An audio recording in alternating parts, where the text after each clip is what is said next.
အပ်နေတဲ့အရာလေးတွေကိုပြည့်အောင်နော်ဆွမ်းဆောင်ပေးနေတာကတော့နော်ဆရာမတို့နော်ဒီဆရာကြီးမြင့်တင်ခါရဲ့ဂမ်ဘီယာအတန်ငွေခေါ်တန်းဆိုတာလေးကိုဆိုလိုက်ရုံနဲ့အပြစ်မှာအမှန်တကယ်ကိုလိုတာလေးတွေလာပြည့်တာကိုဆရာမတွေ့ရတယ်အကြွားရှင်တွေအများကြီးကိုလည်းဆရာမမွေးထုတ်နိုင်ခဲ့ပြီအဲ့တော့ကိုလိုတာလေးကိုတောင်းပါဆရာမဒီနေရာနေပြောချင်ပါတယ်ဘာလို့လဲဆိုတော့ကြတော့လောဘမပါစေနဲ့ကိုအမှန်တကယ်လိုတာကိုတောင်းတဲ့အခါမှာ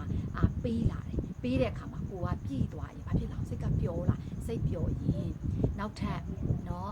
အကြီးတွေရလာတယ်ဆိုတဲ့နော်ဒီ result ကိုဆရာမကကိုယ်တိုင်လည်းရတယ်ဆရာမ fan တွေလည်းရတာကိုဆရာမကတွေ့ရတယ်ပေါ့နော်အဲ့တော့ဆရာမ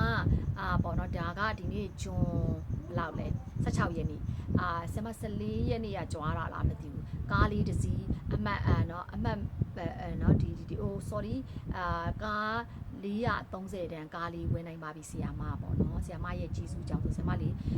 ရင်ထဲမှာဘလောက်ထီတောင်မှလေးပီတိတွေဖြစ်ရလဲဆိုတော့လေအစင်ပြေသွားတာလေးတွေကိုမြင်ရတဲ့အခါမှာအယံဝမ်းသာရတယ်အဲ့လိုမျိုးကြွားပေးလိုက်တော့ဆီယာမမနေ့ကလည်း430တန်းလေးမလုံးနဲ့430တန်းကြီးလုံးမယ်ဒါမှသာနောက်ကိုစီးကျင်တဲ့4000ကျော်တန်းနေ4000ကျော်တန်းနေစီးရမယ်ဆိုတဲ့ဗီဒီယိုလေးလည်းဆီယာမတင်ပေးခဲ့တယ်အဲ့တော့ဒီနေ့မှသူကထပ်ပြီးတော့ရေးပေးလာတာကဆီယာမရေးတဲ့အခုတဲ့အစင်ပြေနေပြီတဲ့ကျွန်တော်ကားတဲ့စောက်လို့ရေးသမားဆိုတော့တဲ့အခုတပည့်တွေနဲ့တဲ့အတူတဲ့ကားလေးနဲ့တဲ့အလုတ်သွားနေရတာတဲ့အစင်ပြေနေပြီတဲ့ဆရာမတဲ့ကိုစိတ်နှစ်ပါးတဲ့เนาะချမ်းသာအကျမ်းမှာချမ်းသာပါစေတဲ့ဟုတ်ကဲ့ပါရှင်အခုလိုမျိုးကျမကိုပေါ့เนาะเนาะဒီကျမ်းမှာချမ်းသာဖို့အတွက်ရဲနောက်တစ်ခုကကြာတော့ကိုရတာလေးရဲကိုပျော်ရွှင်နေတာကိုအဆင်ပြေနေတာလေးကိုလာပြီးတော့ရေးပေးတဲ့အတွက်ထူးကျေးဇူးတင်ပါတယ်နေ့ရက်တိုင်းမှာလည်းပဲငွေတွေအများကြီးဝင်ပါစေလို့เนาะဆရာမဒီနေရာနေဆုတောင်းပေးပါတယ်အဲ့တော့เนาะဒီကျန်တဲ့သူတွေလည်းဒီနေ့ဂျွန်15ရက်နေ့မှာ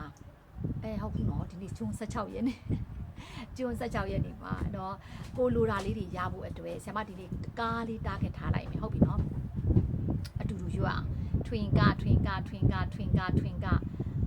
ကားလေးတစ်စီးအမြန်ဆုံးဝင်နိုင်ရပါလို့ထွင်ကားကို9ကားဆိုငါကားလေးတစ်စီးအမြန်ဆုံးဝင်နိုင်ရပါလို့ဒါကိုအားတိုင်းနားတိုင်းဆိုအချိန်တစ်ခုပေးဆိုရင်ပိုကောင်းတယ်များလေကောင်းလေပဲထွင်ကားဆိုတာပါလေငွေခေါ်တန်ဖြစ်ပါတယ်လို့เนาะဆရာမထပ်ရှင်းပြလိုက်ပါပြီเนาะထွင်ကားဆိုပေါ်ခဲ့တယ်လေဟိုးပဝေတနီကလေးရနေဆရာမတို့စရွတ်လာတာတလပိုင်းကစရွတ်တာဒီနေ့ထိမနာတန်းကြွားနေရတာအဲ့တော့မိမိမှာလိုတာလေးကိုထည့်ဖြည့်ပြီးတော့ဆိုပါ